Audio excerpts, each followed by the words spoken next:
जैसा कि आप लोग देख पा रहे हैं, झारखंड का क्लास 11th का जो मॉडल पेपर दिया गया है, जो कि एग्ज़ाम 22 अप्रैल से स्टार्ट है। तो हम लोग उसका आज डिस्कस करेंगे। ये क्लास 11th का है, जो कि अभी 22 अप्रैल को एग्ज़ाम 2025 में होने वाला है। तो उसी के पैटर्न पे एक मॉडल सेट जारी किया गया। तो आप लोग इसका सॉल्यूशन देखेंगे। और जितने भी झारखंड के स्टूडेंट हैं क्लास 11th के, तो ये कोशिश रहेगा कि इस मॉडल पैटर्न पे ही क्वेश्चन आपको रहेगा, और कोशिश करें इस मॉडल पेपर को इतना बार बनाएं कि आंसर तक याद हो जाए, क्योंकि आपको स्पीड बनाना है एग्जाम में। तो कम से कम 10 से 12 क्वेश्चन तो डिट्टो टेली करने का चांस बनता ही है। तो हम लोग देखेंगे, डिस्कस करेंगे। पहला क्वेश्चन देखिए, A set A is called a finite set. तो सभी को पता, फाइनाइट सेट हम लोग किसको बोलते हैं? जिस सेट का एलिमेंट को काउंटिंग कर सकते हैं। तो देखिए सी नंबर लिखा, it contains finite number of element. यानी जिस सेट में नंबर ऑफ एलिमेंट फाइनाइट, उसको हम लोग बोलेंगे फाइनाइट सेट। देखिए question number 2, the union of two sets A and B are consist of elements which are. हम लोग जानते हैं यूनियन में क्या होता है, या तो ए सेट ए का लिया जाता है एलिमेंट, या तो बी का। तो जिसमें दोनों में मिले या ना मिले, दोनों को काउंटिंग करके मिला देते हैं, उसको हम लोग बोलते हैं यूनियन। और यही इंटरसेक्शन पूछता तो ऑप्शन नंबर ए करेक्ट होता, लेकिन पूछा है union, the union of two set. तो ये आइदर होगा, आइदर इन ए और इन बी। अब देखते हैं नेक्स्ट क्वेश्चन। क्वेश्चन नंबर 3, देखिए ए इक्वल टू दिया set 3x+5 such that x belongs to natural number और and x less than equal to 6। आपसे बोल रहा है रूस्टर फॉर्म में इसको कन्वर्ट करना। तो सभी को पता है x का वैल्यू 6 से छोटा लेना या उसके बराबर। तो पहले 1 लेंगे, तो 3 इंटू 1 + 5 तो आ गया 8। 2 लेंगे तो 3 2 जा 6 + 5 11। तो इस प्रकार आपको 6 तक लेना है, तो आपके पास ऑप्शन नंबर ए करेक्ट होगा। बहुत ही आसान क्वेश्चन है। Question number 4, which of the following is a null set. Null set उसको बोलते हैं जिसमें एक भी एलिमेंट्स रेडी ना हो।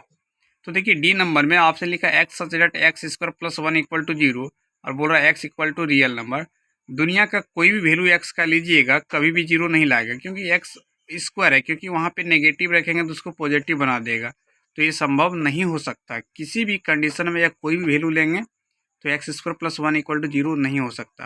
इसलिए ऑप्शन नंबर डी क्या हुआ, एक नल सेट है। बाकी बात सब जो दिया गया है वो नल सेट नहीं है। कहीं ना कहीं कोई भी सेट होगा जिसको फाइनाइट सेट भी बोल सकते हैं।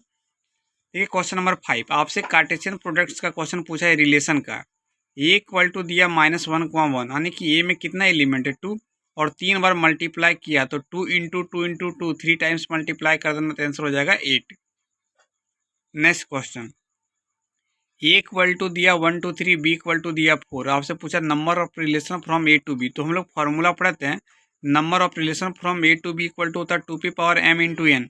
ए में 3 एलिमेंट होते हैं, m की जगह 3 रखना, बी में 1 एलिमेंट, n की जगह 1 रखना।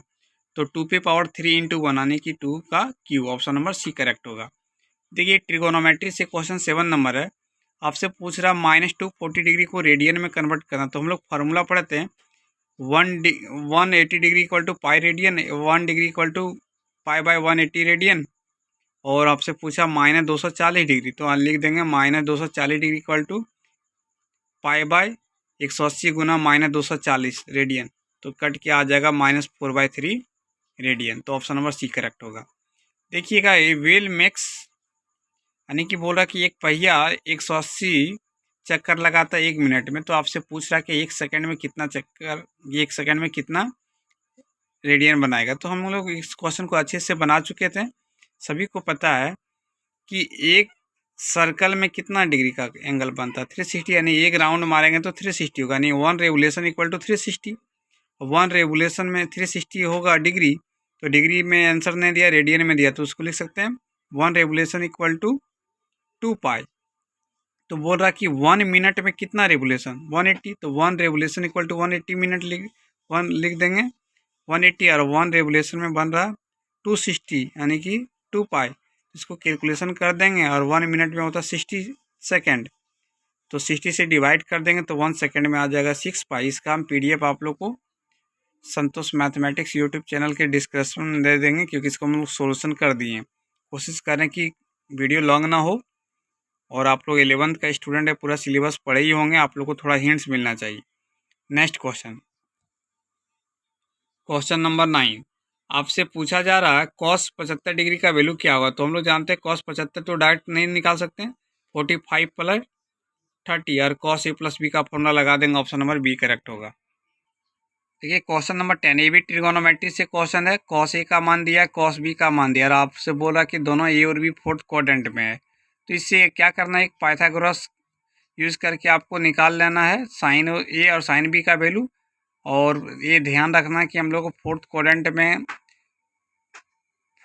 में कॉस पॉजिटिव होता है और सेक पॉजिटिव होता है, बाकी बात सब नेगेटिव होता है। तो कॉस ए प्लस बी का फॉर्मूला यूज कर देंगे, cos A into cos B minus sine A into sine B, और वैल्यू को पुट कर देना, तो ऑप्शन नंबर ए करेक्ट आ जाएगा। 11 नंबर को रेशनलाइज करेंगे तो आपके पास आ जाएगा minus x plus i y के फॉर्म में, इसको बोल देंगे सेकेंड क्वाड्रेंट में एक कम्प्लेक्स नंबर है। थर्ड नंबर यानी कि क्वेश्चन नंबर 12, 3i-1 का होल स्क्वायर यानी a माइनस बी का होल स्क्वायर में इसको कन्वर्ट करेंगे तो आपके पास complex number A plus i B के फॉर्म में आ जाएगा। उसका मॉडुलस निकाल देंगे, आ जाएगा √100 का वैल्यू हो जाएगा 10, ऑप्शन नंबर डी। ठीक है, 30 नंबर क्वेश्चन मिस प्रिंट था, 3x इक्वल टू लिख दिया था, 30x इक्वल टू 24 लिख दिया था, वहाँ 24 नहीं होगा 200 होगा। तो आपको x का वैल्यू निकालना, तो इसको x का वैल्यू आएगा लेस देन 6.6, और 6.6 से नेचुरल नंबर कौन कौन हो सकता है, 1 2 3 4 5 6, क्योंकि नेचुरल नंबर तो डेसिमल हो ही नहीं सकता, तो ऑप्शन नंबर ए करेक्ट होगा। देखिए मॉडुलस ग्रेटर देन दिया, एक बार पॉजिटिव एक बार नेगेटिव लेना, तो इसको हम सॉल्यूशन किए हुए हैं, तो ऑप्शन नंबर सी करेक्ट हो जाएगा। 15 नंबर एक थ्योरम उठा के दिया था, ये कहीं ना कहीं एक एमपी टेट में भी पूछा गया था एक क्वेश्चन, तो वहीं से उठा के डाला गया डायरेक्ट टेक्स्ट बुक से, तो ऑप्शन नंबर इसका क्या होगा, सी होगा। जब इधर लेफ्ट तरफ को सॉल्व करेंगे तो n+1 सी r+1 आ जाएगा। तो दोनों तरफ हम लोग इसका एक थ्योरम पढ़ें कि पावर जब सेम रहेगा दोनों का तो क्या होगा, नीचे कंपेयर कर देंगे, x इक्वल टू हो जाएगा r+1। तो ऑप्शन नंबर सी एनसीईआरटी का क्वेश्चन है। नेक्स्ट क्वेश्चन देखिएगा, in how many ways can 4 different books be arrange on A shelf. आपको बोल रहा है क्या 4 बुक को कितने तरीके से अलग अलग अरेंज कर सकते हैं, तो फैक्टोरियल 4 लगा देना, फैक्टोरियल 4 का वैल्यू हो जाएगा कितना, 24, ऑप्शन नंबर सी करेक्ट। अब देखिए क्वेश्चन है 17, तो पूछा how many words beginning with T and ending E can be made with no letter repeated out of letter of a triangle. बोल रहा है कि ट्रेंगल्स का लेटर का यूज करना, शुरुआत का लेटर होना चाहिए टी और लास्ट में ई, तो ट्रेंगल से टोटल कितने वर्ड बना सकते हैं और लेटर रिपीट नहीं होना चाहिए। टोटल 8 बॉक्स बना लेना, क्योंकि 8 लेटर है ट्रेंगल में, और शुरू में टी लिख देना, ई में लास्ट में ई लिख देना, तो बच गया कितना लेटर 6, और जो बीच में जो बॉक्स बच गया उसमें 6 5 4 3 2 1 तो मल्टीप्लाई कर देंगे, आ जाएगा 720। क्योंकि हम लोग जानते हैं रिपीट नहीं करने बोला कि जो लेटर उसमें डाल देंगे वो उसमें नेक्स्ट में नहीं डाला सकते, इसलिए घटते चलते। इसको भी हम पीडीएफ बना के सॉल्यूशन डाल देंगे। नेक्स्ट क्वेश्चन देखिए, एक बाइनोमियल थ्योरम से है, तो बाइनोमियल थ्योरम में आपसे पूछा x⁵ का कोएफिशिएंट, तो जनरल टर्म से इसको बना देंगे, आ जाएगा -2⁵, ऑप्शन नंबर डी करेक्ट है।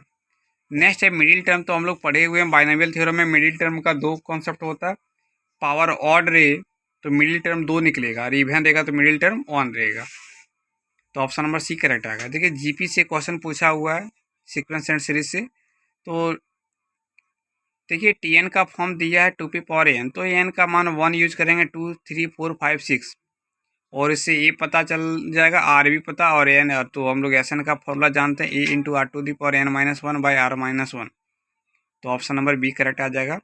और arithmetic mean between A minus B A plus B, A M equal to formula पढ़ते ए प्लस बी बाई 2, तो दोनों को ऐड करेंगे तो plus B minus B cancel, 2a/2, 2 से 2 कैंसिल, तो ये 22 अच्छा क्वेश्चन है। आपसे 1 x y z और 2 दिया और बोल रहा है जीपी में, तो x into Y into Z का वैल्यू क्या होगा, तो ऑप्शन नंबर डी होगा, नन ऑफ दिस। इसका आंसर करेक्ट क्या होगा, पीडीएफ में सॉल्व करके आपको डाल दिए। देखिए आपके पास एक स्ट्रेट लाइन से दिया है, आपसे दिया एंगल बिटवीन स्लोप, यानी कि 2 लाइंस का एंगल दिया π/4 और एक स्लोप दिया, बोलता सेकंड स्लोप क्या होगा। ये भी एनसीईआरटी का क्वेश्चन और बीपीएससी में भी पूछा गया था, जो बिहार टीचर का एग्जाम था टीआरई 2.0 में भी। तो इसका देखिए एम का जो वैल्यू आएगा स्लोप, एक 3 आएगा, दूसरा आएगा -1/3, तो एग्जाम्पल में दिख जाएगा ये क्वेश्चन। देखिए क्वेश्चन नंबर 24, ये भी एनसीईआरटी का स्ट्रेट लाइन से ही है, पॉइंट दिया है, एंगल दिया हुआ, तो इक्वेशन तो एंगल दिया तो स्लोप पता कर लेंगे यार। जब स्लोप पता चल जाएगा तो हम लोग जानते हैं equation of line y equal to M X plus C, M पता है और पुट कर देंगे, पॉइंट को निकल जाएगा। देखिए intercept cut off the line दिया है तो 2x minus Y equal to कर देंगे -16 और -16 से डिवाइड कर देंगे तो x के नीचे आ जाएगा -8 और y के नीचे आ जाएगा 16। तो वही आपके पास हो जाएगा क्या, कोऑर्डिनेट्स एक्सिस -8, 16। देखिए सर्कल का आपसे पूछा गया है, इसमें देखिए सर्कल का सेंटर पूछा गया, सेंटर ऑफ सर्कल। तो सर्कल का सेंटर क्या होता है, -g, -f। 2 से सबसे पहले कॉमन लेके डिवाइड कर देना और कंपेयर कर देना, x² + y² + 2gx + 2fy + equal to 0। तो g और f का वैल्यू निकल जाएगा, उसी को बोलेंगे -g, -f को सेंटर बोलेंगे। देखिए 27 क्वेश्चन बहुत ही अच्छा है। पूरा क्या आपके पास एक स्ट्रेट लाइन दिया और वो टच कर रहा सर्कल का सर्कल को टच कर रहा है। सर्कल को टच कर रहा मतलब सेंटर को टच कर रहा, और सर्कल दिया x² + y² इक्वल टू 16। तो क्या करना, सबसे पहले सर्कल का ये तो आपके पास ओरिजिन से पास करेगा सर्कल, 0 0 आ जाएगा इसका सेंटर और रेडियस आ जाएगा 4, और उससे डिस्टेंस निकाल लेंगे, रेडियस और सर्कल का बीच का डिस्टेंस, और लाइन दिया है तो वहाँ डिस्टेंस निकल जाएगा तो k इक्वल टू आ जाएगा आपके पास 20। बहुत अच्छा क्वेश्चन है ये।